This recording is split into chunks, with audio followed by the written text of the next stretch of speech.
This is episode number 136, featuring Rosemary Swim, the executive director of the Laguna Plein Painters Association. And you got to listen to find out what's this got to do with you, even though you don't live in Laguna.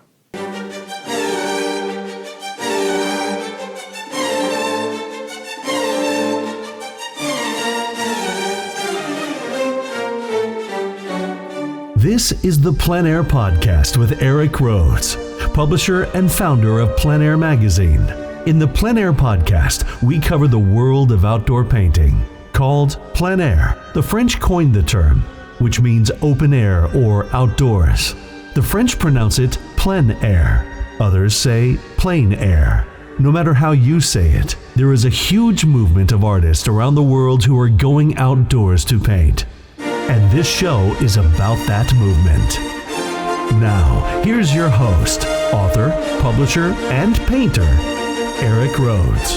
Thank you, Jim Kipping. You are a fabulous announcer. I'm glad to have you. Welcome to the PleinAir Podcast, everybody. My name is Eric, and I don't know about you, but I'm doing a lot of painting this summer, and I can never get enough of it.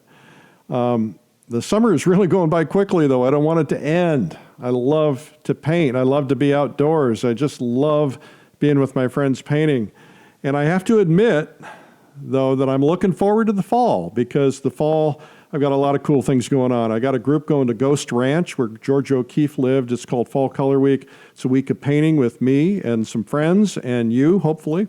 And then I've got a fine art trip with my magazine, Fine Art Connoisseur. We're doing a behind-the-scenes art trip in Provence, the south of France. We're going all around that area where Van Gogh was, Cézanne, the Impressionists.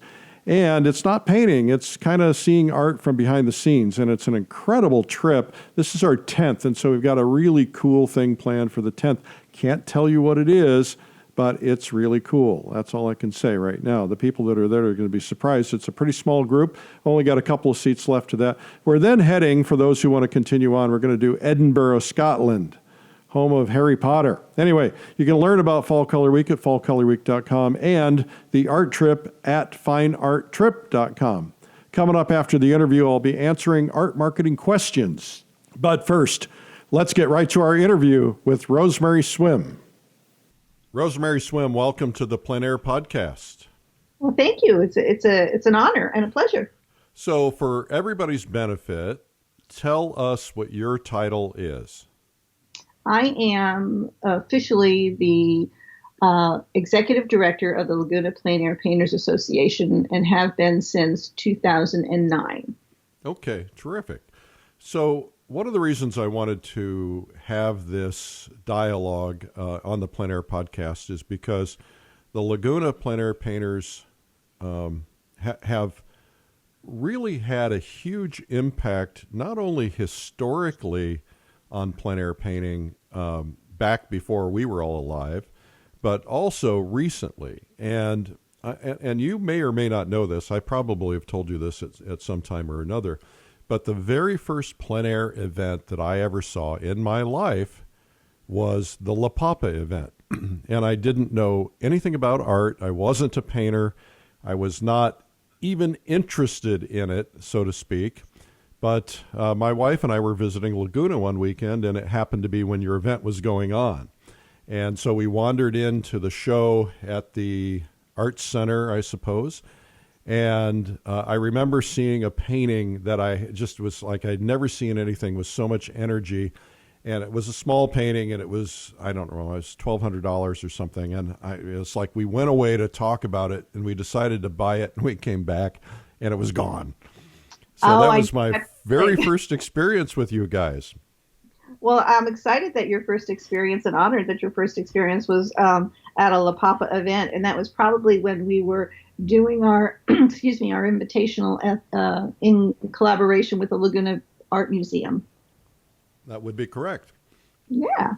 Now, I will also tell you that once I discovered plein air painting and once I started doing it myself and realizing a little bit about it and deciding to create PleinAir magazine in the very early days, I picked out 2 or 3 events. And of course, there weren't very many events in those days, but I picked out 2 or 3 events and I went to those events and I started handing out brochures and I went to the Laguna event and handed out brochures with I think Camille Preswatic was on a dummy cover of a proposed magazine that I was going to do. It had a different logo, and I kind of met a lot of the painters, and it was one of the first places that anybody ever saw PleinAir magazine. That's great. I think that you went to the right place. I'm sure back then people thought, that's an interesting idea. I wonder if it will work. But obviously, you know what you're doing because it did work, and we're really excited to be a part of it and had any kind of part in you wanting to do something like that. So it didn't work, and and I was wrong, and I did get a lot of pushback and a lot of resistance. And back in those days, I did start the magazine, and I put basically my life savings into it and everything I had, and ran it for 2 or 3 years, and we had tremendous resistance. The resistance we had was the galleries would say we would never advertise in anything so narrow as PleinAir. PleinAir painting itself is not interesting to us. We don't sell PleinAir paintings. We only sell, landscape paintings and other types of paintings. And I would say, well, it all starts with PleinAir, and a lot of the paintings that are in here were started with PleinAir. Well, they didn't care about that. So they wouldn't advertise. And the art materials people all said kind of the same thing. They said, it's too narrow of a category. It's a small thing. There's probably only a couple hundred people who do PleinAir painting in America, and we're not interested. So I fought the battle for 2-3 years, finally ended up unable to make it go, and I closed it down. And then it really bothered me. I actually changed the name to Fine Art Connoisseur because I wanted to continue that, as that was my other passion. And I was able to make that work. And then as soon as I was able to, I brought PleinAir magazine back. And by that time, things had changed enough that we were able to make it work. Well, I'm glad that it did work because it is definitely something that the PleinAir world, the art world, actually needs. It's not just PleinAir. I mean, when I first started, when I got involved with LPAPA, I didn't know PleinAir. I mean, I'm married to an artist. My husband is basically more of a studio artist than a PleinAir artist. And so when someone said, "Gee, do you want to work for this PleinAir organization?" and I went, I better find out what that is.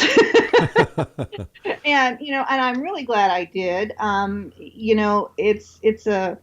It has enriched my life. It has grown my. I have grown learning all about the different forms of art, and so PleinAir plays a big part in my life. So I'm very fortunate that someone said, "Hey, do you want to work for us?" Well, and you've done a phenomenal job of keeping things organized and promoting, and we see you out there at the PleinAir convention working really hard and getting people interested in memberships and talking about your events, and I think that really is making a big difference. What was your background prior to coming into this role? Oh, well, it's really interesting. I didn't go to college for art. I didn't go to college basically at all. I went to high school, graduated back in the day, and I went to work as a secretary. And, and then I met my husband. He was in advertising and loved art. He taught me. I mean, he took me to my first museum where I saw art. I mean, and it was, MoMA in New York. And it was like, wow, there is other things besides a typewriter. And so, we've been married over 43 years now. And so I just continue to grow with him and learn more about art, basically from him and going to museums. And so when we moved to California, I had friends and I started a framing company. And so I was surrounded by art.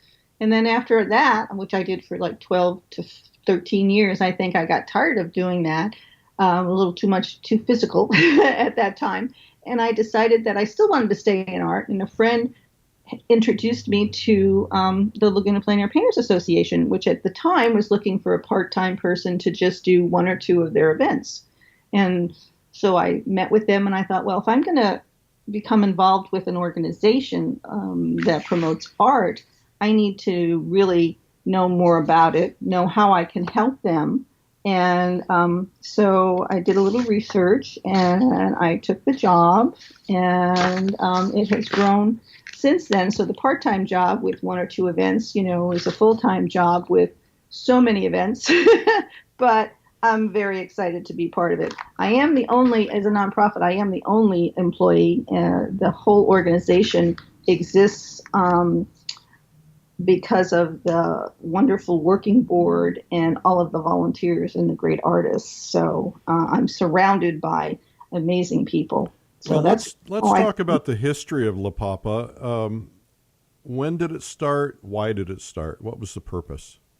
Well, back in '96, in town in Laguna Beach, there was an artist, Shylon, who, thought, gee, wouldn't it be fun to get out there with some friends and just paint. So he asked some friends of his, Ken Oster, Jacobus Boss, Cynthia Britton, and John Cosby. They all went out and painted. While they're out painting, somebody drives by and sees, what they're doing, stops, talks to them, loves it, it's wonderful, actually even buys, work of art. And they thought, well, gee, this is something, I think we should, make this go on and, come together and do something so that we can actually preserve, the history, the landscape, which is, dwindling, and promote art. And so that's kind of the really short version of how it started. The five of them got together, formed the Laguna PleinAir Painters Association, and talked to some people, talked with the museum, got the first event going, and it's grown since then. So when they went from maybe a handful of 20 artists, they all had friends and said, hey, let's paint, and we have over almost close to 600 members all across the nation and even internationally. So what's the benefit of being a member of an organization in a town you don't live in? Well, that's what people ask all the time. Now, you don't have to live in Laguna Beach, that's for sure, because we do so much. Once you become a member, you become part of a whole family of artists. We try and do something for everyone. We promote artists. We have amazing workshops. We have wonderful events. We have educational programs. We we try to give them a basis of how to be a working artist, professional artist. We try to have them work on their brandscapes, which is basically which you do. Basically, you tell them how important it is to be out there, to let people know you, to work on your websites, to work on your art, to work on everything that will get you out in the public's eye. So that's kind of what we do. And when I say you don't have to live in Laguna, which is fine. We do have a lot of people who live here. We're very fortunate that some of the best artists in the world actually live in Laguna Beach or live close to Laguna Beach. But we have artists who are in Switzerland, in Canada, in Australia, in New Zealand, and they all participate. They love being a part of the family of LPAPA. We advertise for them on our websites. We do workshops for them. We do social media engagement, which is so very important, as you know. We have business development programs, kind of stuff like that. Well, there's also the prestige of having that on your CV or your resume. There are a couple of organizations like yours, to have LPAPA, Laguna PleinAir Painters, on your resume as a member. I think it says a lot about an artist. It's kind of like having Salmagundi Club on your resume, that type of a thing. It says that you're part of a bigger community. It says that you're part of something that's important, and I think that's worthwhile. So I remember, and you may or may not want to talk about this. If you don't, I won't put you on the spot, but I remember hearing some rumblings about some thick politics as it related to the local art museum, who I think decided to focus more on non-representational art. What's the story there? Can you say?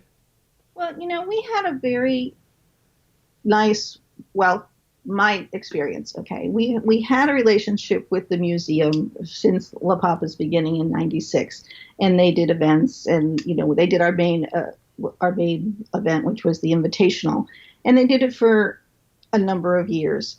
I think 12 years. And, through those 12 years, they changed directors. And when the last director, the present director, came in, his focus wasn't necessarily just plein air. He wanted to encompass all of California art. And he thought that, we had run our course there. So when they said that to us, it kind of was like, oh my goodness, because we are basically an organization without a brick and mortar place. And so we depended on the museum for that.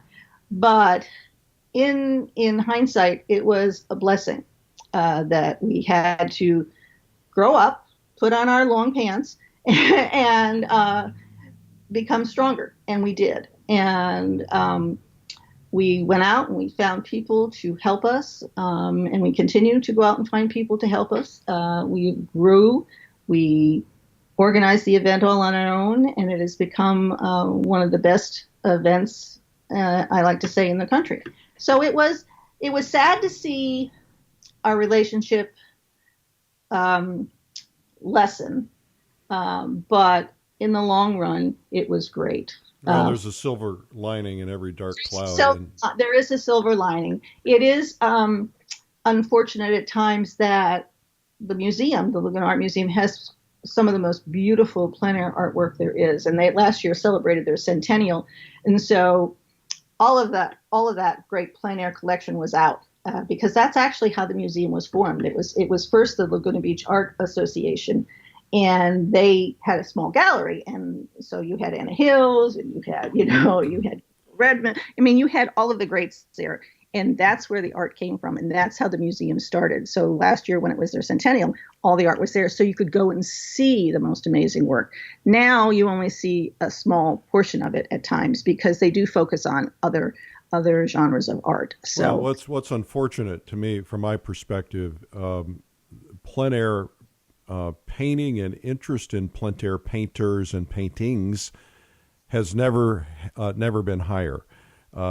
This podcast alone is now reaching unbelievable amounts of people, and we're hearing from people all over the world who are really interested in learning about it, collecting it, wanting to buy it. And to me, Laguna is probably one of the art colonies that really started a lot of this American movement. And there's a lot of art colonies that were active at the time of the Laguna Art Colony, things like the Old Lime Colony and the Taos Colony and some others.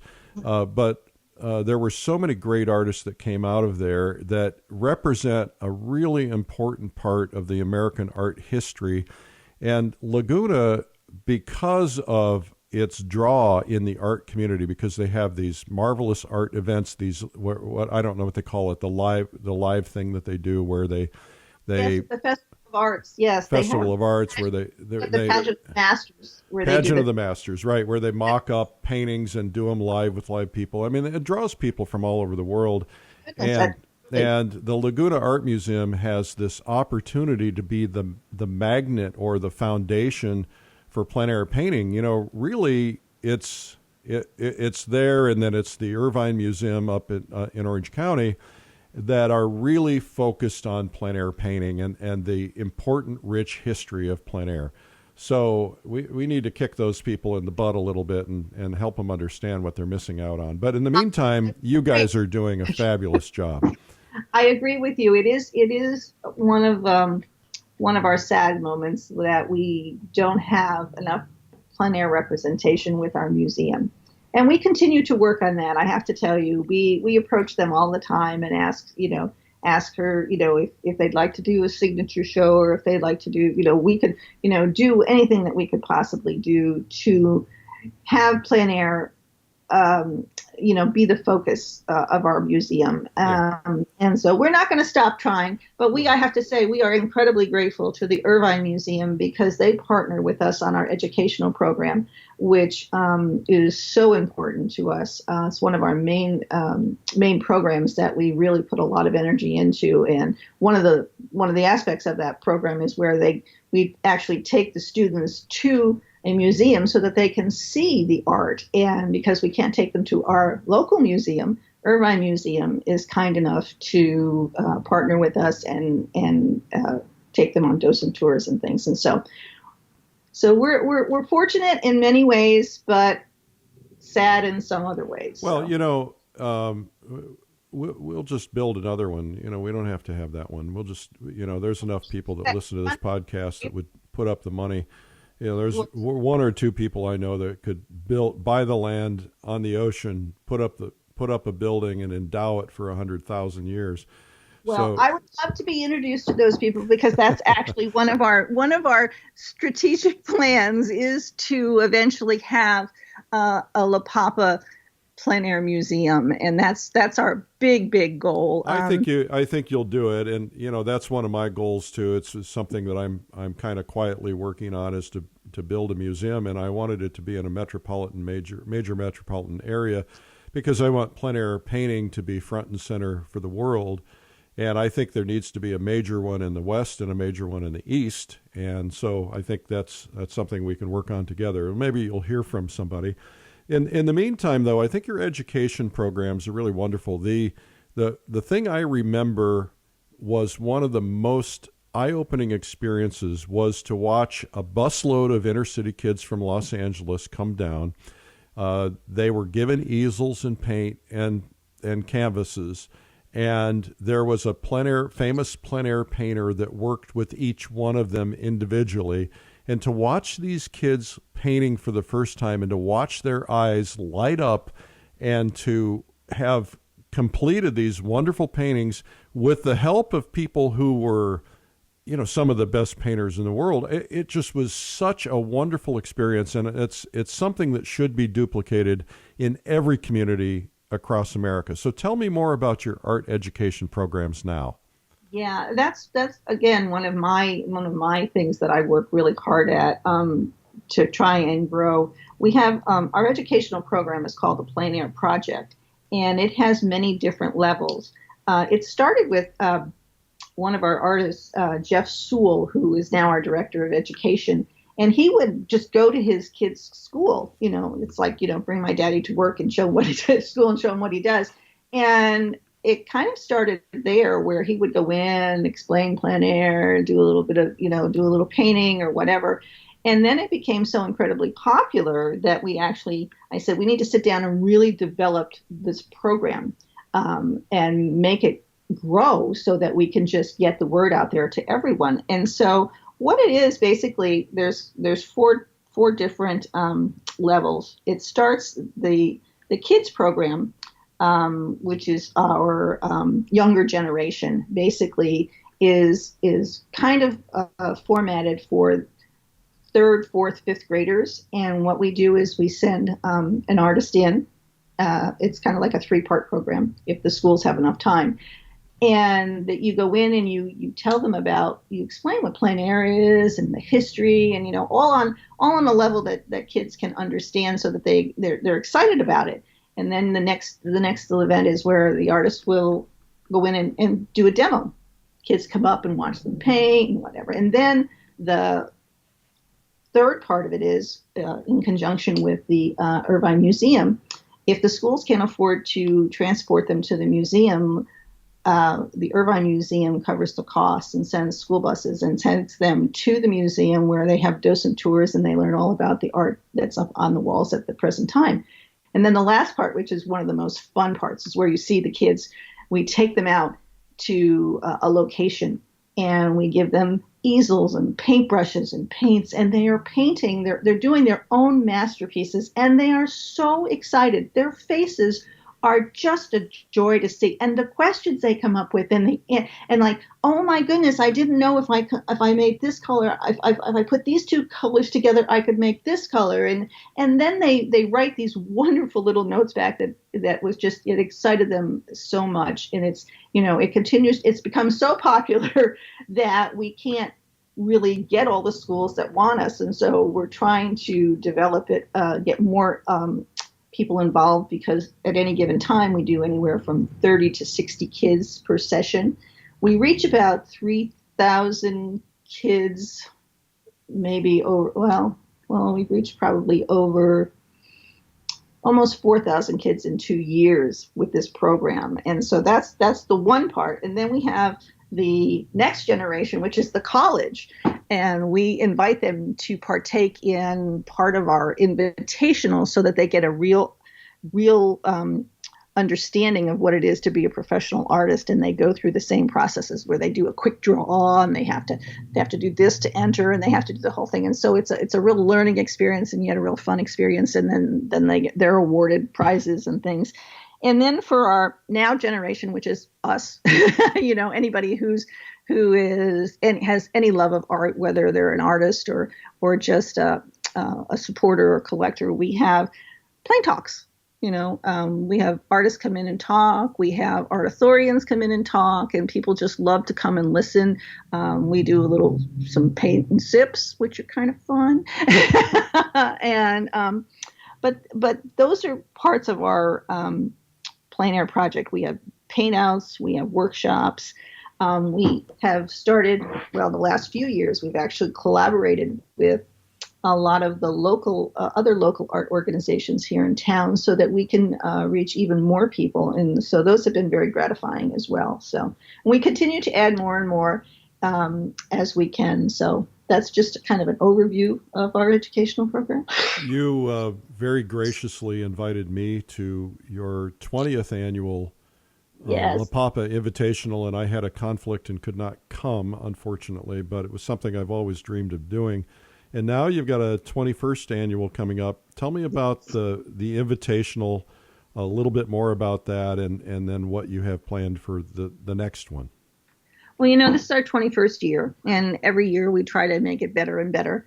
And so we have a permanent home now, which is at the Festival of Arts, which is where they hold the Pageant of the Masters. But it's an outdoor event, as you know, and so we are outside, and so we have to actually go into the grounds, whereas in the museum you didn't have to do any of this. But you go in, we bring walls, we bring lights, we bring chairs, we bring everything. We make a venue, basically. We have the land to stand on, but we have to build an entire venue to showcase our work. This year, we'll be having 30 artists, 30 of some of the best artists in the country attending our event, and we're very, very excited about it. What are your dates? It is October 5th through the 13th. Well, our quick draw is October 6th. Our gala, which is the culmination big party, is the 12th, and that's where everyone gets to see the work for the very first time. During the week, we have a number of events that go on. We have a nocturne planned. We have our kids paint out, which is on Monday, where we have 48 children from the local schools come, where we give them an entire PleinAir kit. We give them shirts and hats, and we give them easels and paints and brushes and all to keep. And they go out and they will paint, and we have artists that go and paint with them. And then we take their artwork and we put it on display for the entire week at our LPAPA in Residence Gallery. And any painting that sells, all the money goes back to their schools. And the kids absolutely love it, because they get to present the checks for all the sales during a big assembly. And it's one of the most proud moments of their lives. Oh, yeah. So it is just so awesome. I did have a funny story, though. Well, a few years ago, we had one young man who was out painting and having a wonderful time. And he said to me, so what happens with these paintings? And I said, well, we put them up for sale, and then we take the money and give it to the school. And he said, Oh no, I need a skateboard. I need a new skateboard. I need to talk to the person in charge. I said, "Oh, this is just a young artist in the making." And I said, "Well, I am the person in charge." And he goes, "Well, I really think that I should get the money." And I said, "But don't you think your school should get the money and you could give them the money?" He goes, "But I'd rather have a skateboard." But in the end, he was quite proud that his painting did sell for a lovely sum, and he got to present the check to the school. But I just thought that was one of my fun moments of that event. Well, So, and now he's a professional artist skateboarding through Laguna with a backpack uh, of plein air painting on his back. And exactly. So, besides our young kids, we have our college kids, of course, who will do it. We have three wonderful plain talks scheduled. We have typically we have a panel of artists. We usually have five artists that come and talk, and they just talk about the most fun things. Sometimes they'll talk about their work. Sometimes they'll talk about some of the strangest moments they've had out plein air painting, or and then it's just opened up to questions, and it's one of the most fun events because the public comes in and they learn, and they get to meet the artists that they're not necessarily have ever met before, and so that's a real fun event. Then we have our authorities on plein air. Jean Stern will be there speaking, as well as I believe Tim Newton, who's coming from Salmagundi, and so we're very excited about that as well. And then we have our French connection this year, which is a new one. We're going to have Jean Stern and Pierre from Sennelier coming and doing a little talk, a little French talk. So we're excited about that. well, I So had dinner with John Stern last night, so it'll be interesting. He's got some great new ideas. yeah, we're so very fortunate that he has been La Papa's artistic advisor from the beginning, and I mean he is such a wonderful friend to La Papa, and personally, if I ever have any questions, I just call up Jean, and he's so giving and kind. Well, he's Um, truly Mr. Plein Air, and we had a dialogue about that last night, and he deserves so much. He was way ahead of us. He was around and promoting plein air painting, and of course historically promoting the historical sides of it. So he's just a jewel of a guy. he really is, and I have to say, and even Linda, his wife, she's been a tremendous asset as well for La Papa. Absolutely.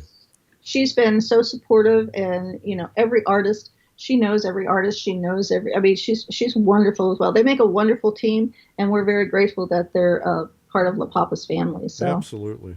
yeah. So one of the things I'd like to touch on, first off, I owe you an apology. I, we had at the plein air convention, we had a panel of experts that included Jean Stern and the Adams, Elaine and Peter from the California Art Club, and the plein air Easton people. And I totally blew it. I should have invited you onto that panel as well because, we had a major Eastern event. We should have had a major Western event. And you guys, because you've been around so long and had such an important role in this whole plein air thing. Anyway, that discussion was about the future of plein air painting and the movement in general. And I'd like to get your thoughts on these topics in terms of what are you seeing? We're seeing plein air blossoming around the globe, but especially in the United States.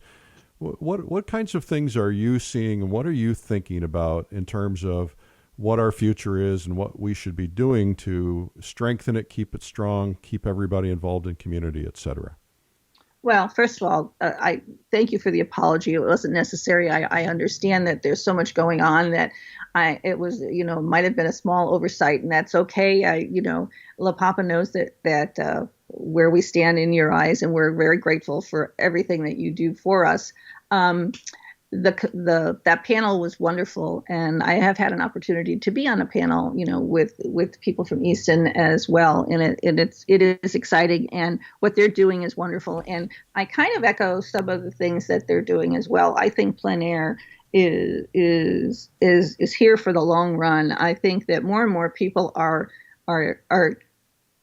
just now learning actually what it is. And I have a funny little story. When I was at the convention and I was coming down the elevator, I had my badge on, and it says PleinAir Convention, and this couple's in there, and there's a lot of people in the elevator. But this woman says to me, she goes, "Oh, what airline are you with?" And I went, "Excuse me?" And she goes, "PleinAir." And I went, "Oh," I said, "No, not an airline." I said, "PleinAir is a form of art." And I said, so we got into this wonderful conversation in the few minutes that it took to come down in the elevator. So I just thought it was interesting that someone would say, "Oh, PleinAir is an airline," and not a form of art. So there is still some need out there that we get people informed a bit. And I think the more that all of these organizations that are around now, and they are growing. I mean, every time you turn around, there's a new PleinAir organization, which is great and exciting. We need to just band together and get the word out there and get, we do everything we can. We do so many events and so much, social media. But I think one of the things that's going to keep it alive and keep it growing is really the educational programs. I think you have to start art now in schools is dwindling as it is. And so every organization should become involved in education and get into the schools and get into, get the families involved so that they know. I mean, it's an important part of a person's life, of a young person's life, because they'll take what they learn when they're young all through their life. And, plein air painting is not just about making a pretty picture. It's about preserving a legacy. It's about preserving what we're losing in landscapes and in things. I mean, it's important that we continue to get the word out there, get people involved, and show them. And that's what we try to do in several different ways, with the workshops and with the talks and with doing demonstrations. So I think it's important. I think it's here to stay. I think it's going to grow. And I think if we can get that PleinAir museum going, we'll be okay. Well, that'll be nice when we get that done. In terms of, there's always this dialogue that I get. I do these events where painters come and we hang out together for a week and we paint. And we sit around at night and we get into these really interesting discussions. And there's always this dialogue that comes up about why are shows jurying people in, and why is not everyone included? Why can't I come and just paint at these events? And some of the events are addressing that by having days when people can do that, or having it open so anybody can paint with them, but still having the juried shows and so on. What do you think is the right answer to all of this? Because, quality really matters. We've watched, I won't mention names, but I watched a show go from being a top show, a very highly successful show, to being a bit of a dog because they started succumbing to the pressure to let anybody in. They lowered their standards. And what happened is their sales went down, but also people stopped coming back. And so I'm curious about your perspective on all of this. Well, I agree. It's difficult at times. I mean, we have, like I said, almost close to 600 members. And, when we do events, all of our shows, our gallery shows, are juried shows. And we ask everyone to submit, and there's 3 judges and 3 jurors to get in, and then there's a judge for the prizing and stuff. And it is incredibly frustrating for people who may not be on the same level as some of the, because we do have the best of the best in our organization. So it does become frustrating for some artists to not be included in events. I don't have a perfect solution for that. I think that if you lower your standards when you do, say, our flagship event is our big invitational, okay? And that you have to have the best of the best. If you expect people to come, see the work, buy the work, which is what supports LPAPA, then you need the best of the best. But you certainly don't want to ignore the rest of your members because they're not necessarily on that professional level. So you have to do things that will somehow include them in different ways. when we do a gallery show, say a gallery show, we usually have maybe 40 pieces that are juried into a specific show. But anyone who submits is always given an opportunity to have one of their pieces in what we call our online gallery, which is done through Daily Brushwork. So they still have a physical or a visual presence, that they are part of an event.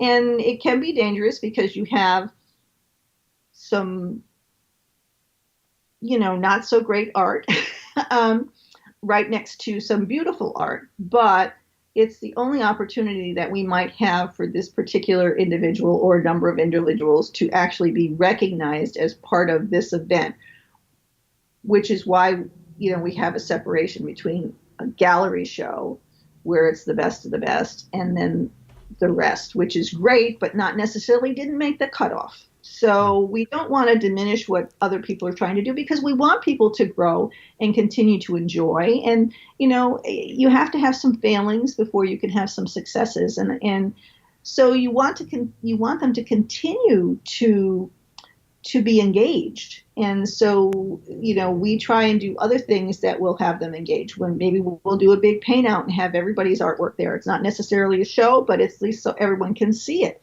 We just recently had a paint out in Old Town Orange, where we had anybody who wanted to paint could come out and paint. But if they wanted to be in the show, which is at the Hilbert Museum, on the 8th, they had to submit their work for jurying. And so it gave everybody at least an opportunity to participate. But it is a touchy subject when people continue to submit and they are not always accepted. And artists are very sensitive people. Well, so. I hear it all because of the magazine and because of the things that we're involved with, and I want everybody to have a sense of being included, but right. It's the same problem of every kid gets a trophy, on both sides of the team, when they're playing football or baseball or soccer or something like that. There's got to be something to strive for. Pain and discomfort and disappointment is part of the growth process and makes us stronger. And for artists, the same is true. And there is something to be said for aspiring. We may fall in love with our pieces. I know I do. I fall in love with my pieces, and I just know that somebody else is looking at them going, "Oh, that's really awful," and so. But it gives you something to strive for and to aspire to. And so, I think there's got to be a nice balance. So, and it sounds like you've achieved that balance by, you have your juried events, but you also have events where people are included to participate. And I think that's nice, and there are a lot of us out there who, they're never going to necessarily become professional painters, but they would love to be part of something. Whether it's painting together with other people or otherwise. So anyway, it's a tough subject, and I know it's a no-win subject to some extent. It is a no-win subject. And I think the only thing you can do is actually trial and error. You try trial and error, you try something, and if it doesn't work, then you try something new and you try to make it better, and you try to include as many people as you can, and you do look for other avenues for every level. And so, it's a learning thing, and we keep trying. So, someone's always going to be disappointed, but if they are, we try to find something that is going to make them happy. You and your board of directors are to be commended, because keeping an organization alive and healthy for 21 years is quite a feat, quite frankly. Typically, an organization has a very strong leader, and when that strong leader disappears, oftentimes the organizations flounder and fail soon after. And obviously, they've got a strong leader now, but they've managed to be strong and to build up to the point that they brought you on. And I'm sure you have plans for the time at which you're going to go away. But I think it's a huge deal to be able to keep it alive, and to also be able to prepare such a phenomenal event, and to, you attract a very high level of collectors and buyers, and that's not an easy task. Well, thank you. Yeah, we do try to keep growing, and it is a struggle at times. La Papa exists basically on its, the monies that, because we are a nonprofit, the monies we get from our memberships, our supporters, our sales at shows, our flagship event, which is our Invitational, is very important.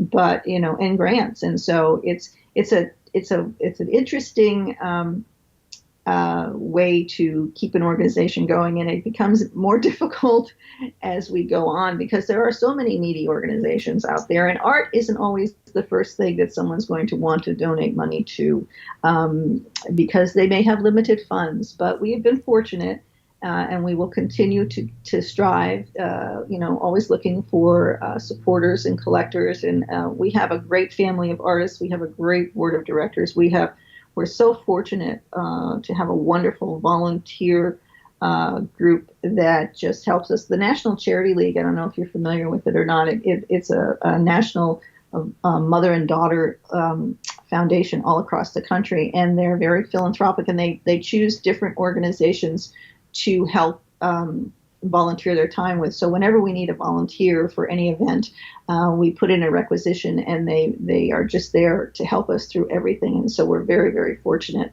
to be able to work with a great group of organized volunteers. And then, our local community also steps in and helps us as well. So, but it definitely takes a big family to keep a big organization growing, and we keep pushing and hoping, and we're been very, very fortunate. PleinAir magazine, the whole Streamline publication organization, is a huge supporter of us. We wouldn't be where we are now if we weren't recognized. Oh, sure you would.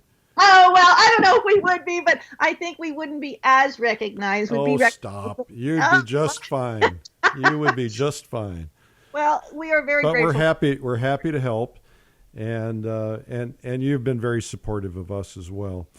Rosemary, one of the questions that came up in this dialogue about the whole ecosystem of painting is that something that one of the people on stage was saying that they had recognized, and this is something that we're seeing as well, is that at some events they're seeing that the people who come time and time again to attend and view and watch and participate as buyers or just viewing the paintings being done, that a lot of these people now are picking up painting and becoming painters as well as collectors. Are you seeing anything like that out there? Oh, yes, I do see. It always fascinates me when we'll do a mentor paint out, which is when one of our signature members will go out and paint for 2 hours, and we invite the public to come and watch.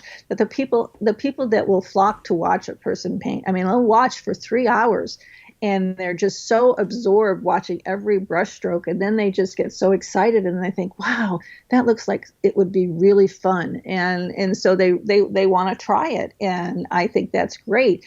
Not everybody is, a William Wendt, but it is something that people enjoy. And when they're given the opportunity to, even just dabble in painting, it really, you can see their smiles, and it's really wonderful. And I also think it helps people appreciate what an artist really does.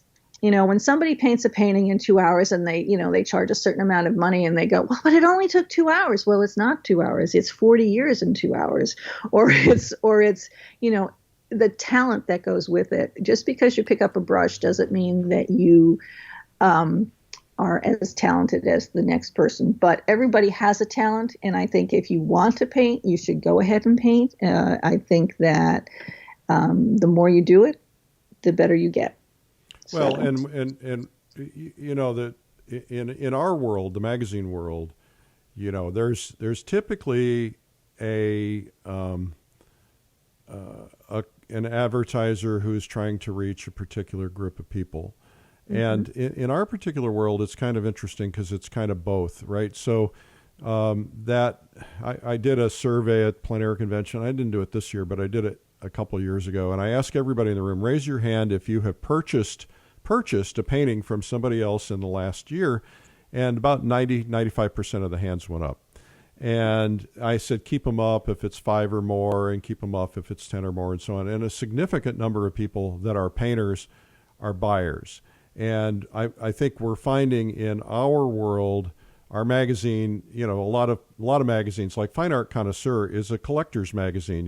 We write about artists, and collectors read it to buy their paintings and to learn about art.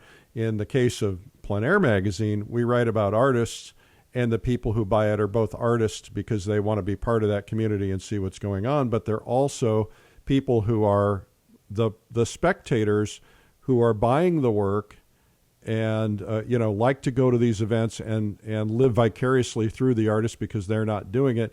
And now we're finding this third blended category where there are people who are the artist and the buyer. And I think that that's kind of what a lot of the shows are starting to see and experience. Oh, it's very true. I mean, artists love buying art. Or, and if sometimes if you're very fortunate, they do a lot of trading art as well. Yeah. But it's not, there's this vision that it's about the starving artist. And a lot of these people are affluent people who have had careers and now they're painting and they're also buying. I am a firm believer that if you are an artist of some quality, that there is no reason you need to be a starving artist. Actually, it's all in how you perceive what you do. Okay, you have to put a fair price on your paintings. You have to be able to paint there are artists, and I'm married to an artist, and he's a very successful, and he has a certain style and a certain, what he will, a subject matter that is incredibly popular. And I know that if he paints this, I can sell it 10 times over. But he may get bored with that and he will want to paint something else, and that's fine. But as an artist, and I use him as an example, I always say to an artist, I said, you know what will sell, so you give yourself time to paint what will sell so that you can afford to live.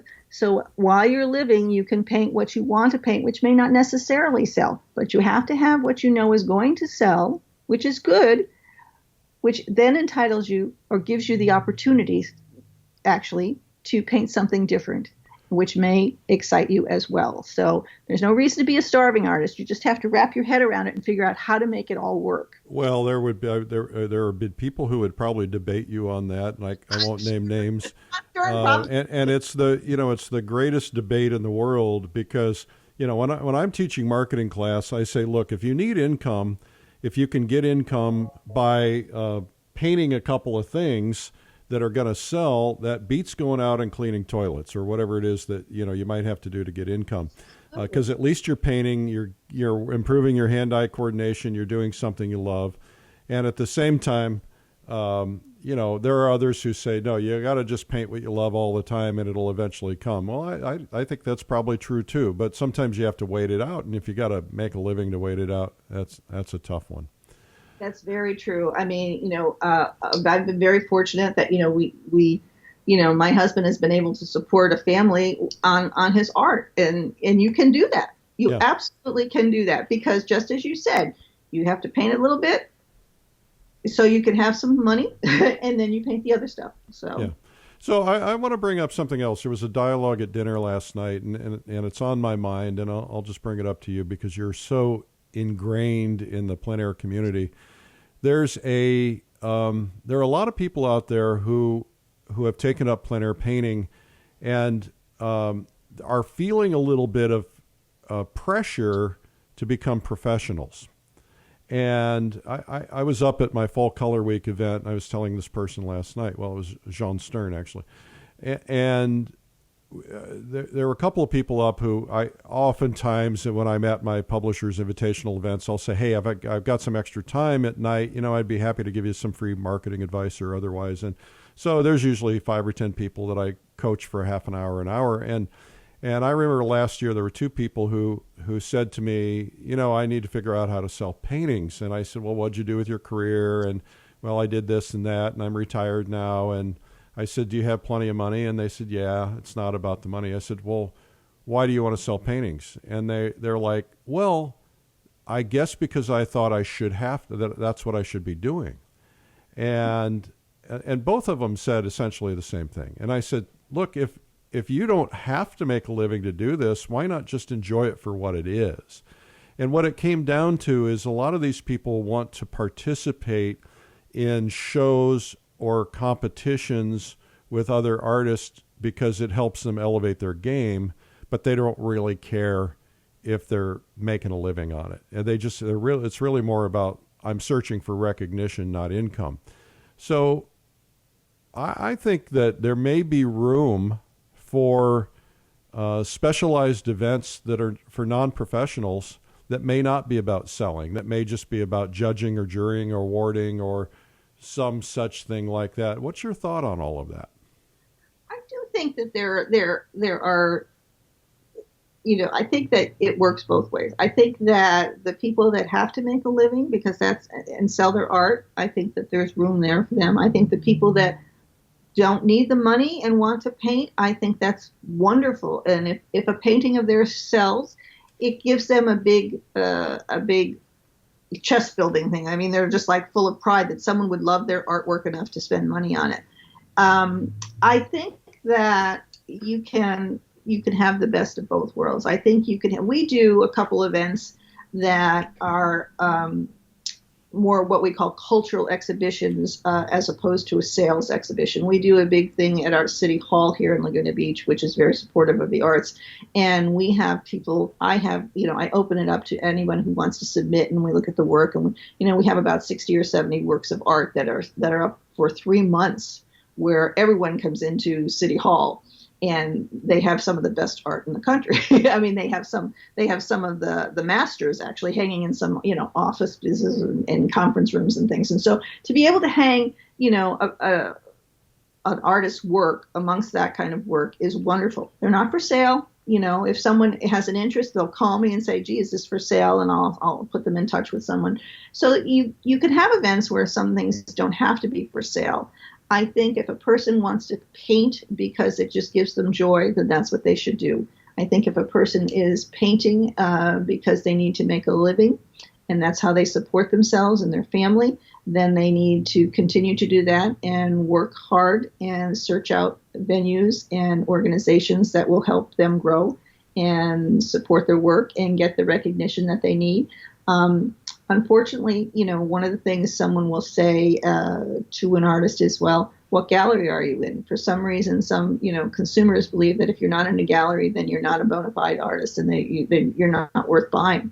And that's not necessarily the case, but that's one of the first things out of some people's mouths. And so you kind of have to educate the public a little more, I think, in order to get them to recognize what makes a good piece of art. And then again, art, I tell people, art is very personal. If you like it, don't let someone say, well, you shouldn't buy that because it doesn't this, and this. If it speaks to you, then it speaks to you because that's your vision. That's what excites you, and that's what you should buy. You shouldn't listen to other people. So as to what you should buy. Well, Jean was saying that just last night is that, people ask him for advice on what they should buy, and his answer is buy what you love. That's exactly right. Don't just buy it because you're going to turn around and make money on it, and that's okay too. But and he says, always buy quality and be willing to pay the highest price you can, not the lowest price, because if you're going to buy something, buy the best piece the artist has, not the worst piece the artist has. But buy what you love. I think that makes a lot of sense. It really does. I mean, you have to buy what you love because you're going to live with it, and it's something that more than likely you're never gonna give up ever. And so you want what makes you happy. You want what you relate to. You can want what brings out the emotion in you. So I agree with John on that. Buy what you love. So go ahead. I've been with John when he's done in jury things, and someone will say to him, well, why did you do this? And he will never, or very, very rarely, tell a person why he picked this one over this one. And it's because when he sees a piece, he analyzes it for everything. And there may be one slight thing and that is disturbing or whatever, but to the advanced eye, not to the general eye. And he will never tell a person what is wrong with the painting, because it will then, that is all that they will see. They won't see the painting as a whole. And that's, I think, is great, because you need to be able to see the painting as a whole. And just because, oh, gee, that little thing is off there, right there, I'm not going to buy it now, is wrong. So he's wonderful in the way he judges, and wonderful in the advice that he gives. And so people should follow that. Buy what you love. So before we wrap this up, Rosemary, there are a lot of people out there probably thinking about wanting to get into events, wanting to get juried in, wanting to further their careers. From your perspective, what kinds of things are being looked for? How does somebody build their brand so that they're even considered for an event? How does somebody win in a jurying process, which of course is be the best paintings, but what advice do you have for people? Well, I think that what you have to look at is what you're entering. First of all, you have to. Every show has a prospectus. Mostly, any jury show will have a prospectus. And notoriously, artists are bad about reading. You have to follow the rules. You have to. If it says it's no larger than 11 by 14, don't put in a 20 by 30, because it's going to get rejected. And so you really need to read. I think that you need to submit good photographs. If you can have a beautiful painting and take a terrible photograph of it, it is just horrible, and it will not get recognized for being what it should be. I hear this a lot, and the best possible advice is either take a course. We actually have a video on how to photograph paintings, but take a course or do something like that, or take it to a professional. Because, people are taking shots with their iPhones, and iPhones do some pretty amazing things. But I just recently judged a pretty major art show, national art show, and some of the images are really, really crummy, and you can't blow them up and look at them and see the brushwork. And you want really good high-resolution photos.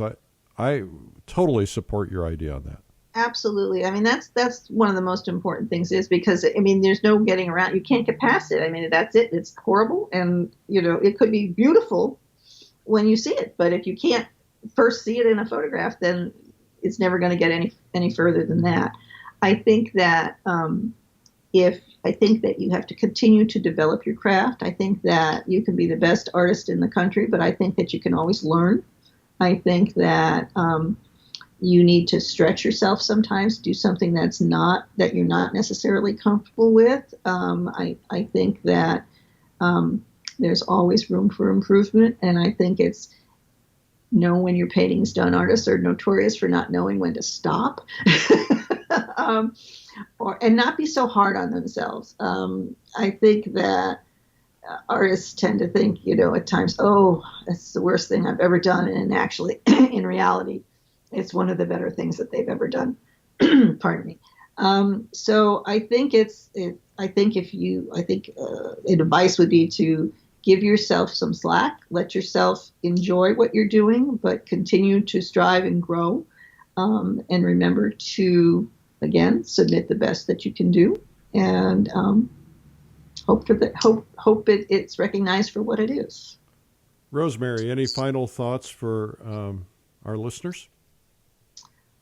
I think that everyone should enjoy art. I think that they should engage with artists. I think they should take their families to more art events. I think that if we don't have the youth exposed to our art, that we will be a sadder country. I think it's important. Art is important. All forms of art are important, and I know that art just enriches your life, and so I hope that everyone will either enjoy it visually or physically, and be grateful for our artists. What a fabulous interview! Thank you so much, Rosemary Swim, for being on the PleinAir podcast. Thank you. It was really exciting and an honor, and grateful for everything that you do for everyone out there. Oh, you're very sweet. Thanks again to Rosemary Swim, and thank you all the people involved in the Laguna Plein Painters. You guys are amazing. You've been leading the way, and I'm very proud to know you and have been proud to be invited to your events, and thank you so much. How about we get into some marketing ideas now?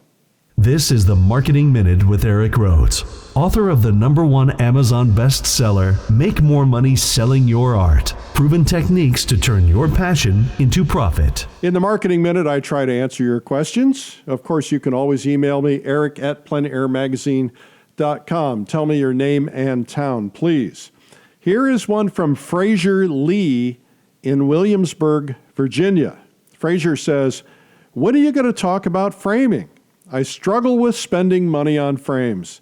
Does it really make a difference in selling paintings? Fraser, I think you already know the answer to that. You wouldn't be asking the question, but I don't mean to belittle you. I'm not saying that. But Fraser, I'm going to be in your town in Williamsburg, Virginia this fall. We're having our figurative art convention and expo there. Maybe you should drop by. There's going to be some great framers there too, by the way. The answer to your question is yes, of course it makes a difference. If you're paying a lot of money for a painting and you live in a high-end home, you don't want a cheap frame staring out at you. And chances are you won't even buy it if it's in a cheap frame. Your house is filled with quality furniture, quality draperies. You don't want something cheap-looking on your walls. Now, there are cheap-looking frames, and there are cheap frames that look good.